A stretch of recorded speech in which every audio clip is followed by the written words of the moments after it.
ఓం శాంతి. ఈరోజు ఒక enlightenment story విందాం. ఎవరు ఏ వస్తువును తాకినా ఆ వస్తువును పొందుతారు. రేపు రాజ్భవనం యొక్క ప్రధాన ద్వారం తెరుచుకున్నప్పుడు ఎవరు ఏ వస్తువును తాకినా ఆ వస్తువును పొందుతారని ఒక నగర రాజు ప్రకటించాడు. ఈ ప్రకటన విన్న పౌరులందరూ రాత్రి నగర ద్వారం దగ్గర కూర్చుని ఉదయం కోసం వేచి ఉన్నారు.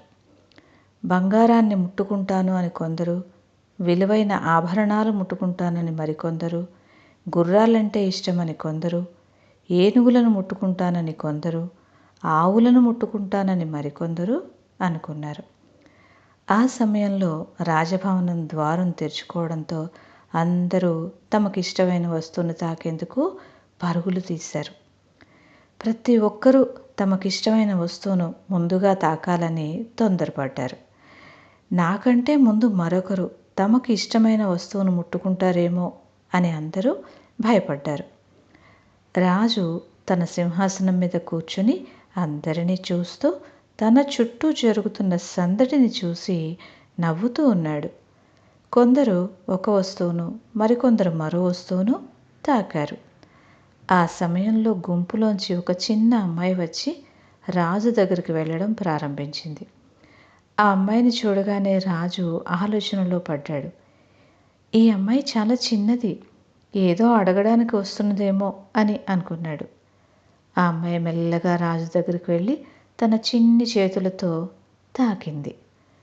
ఆ అమ్మాయి రాజును తాకడంతోనే రాజుకు సంబంధించినవన్నీ కూడా అమ్మాయిదే అయ్యాయి.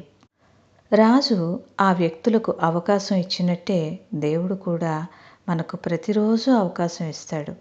కానీ మనం ప్రతిరోజు తప్పులు చేస్తాము.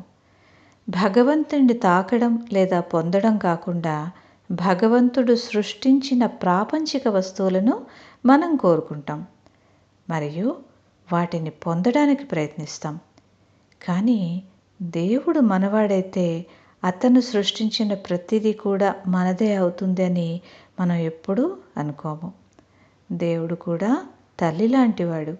ఒక పిల్లవాడు తన తల్లిని విడిచిపెట్టి ఇతర బొమ్మలతో ఆడుకోవడం ప్రారంభించినప్పుడు తల్లి అతనిని ఆ బొమ్మలతో ఆడుకోవడంలో నిమగ్నం చేస్తుంది మరియు ఇతర పనులలో బిజీగా ఉంటుంది. అలాగే మనం దేవుణ్ణి మర్చిపోయి భగవంతుడు సృష్టించిన వస్తువులతో ఆడుకోవడం మొదలు పెడితే దేవుడు కూడా మన నుండి దూరంగా వెళ్ళిపోతాడు. ఇందులో సారం ఏమంటే, ఒక చిన్న అమ్మాయి వెళ్ళి మెల్లగా రాజు చేతులను తాకినట్టు ఆ రాజుకు సంబంధించిన అన్ని వస్తువులు ఆ అమ్మాయివే అయ్యాయి. ఈ విధంగా మనం కూడా భగవంతుడిని తాకే ప్రయత్నం, భగవంతుడిని స్మృతిలో ఉండే ప్రయత్నం చేయాలని దీని అంతరార్థం. ఓం శాంతి. ధన్యవాదాలు.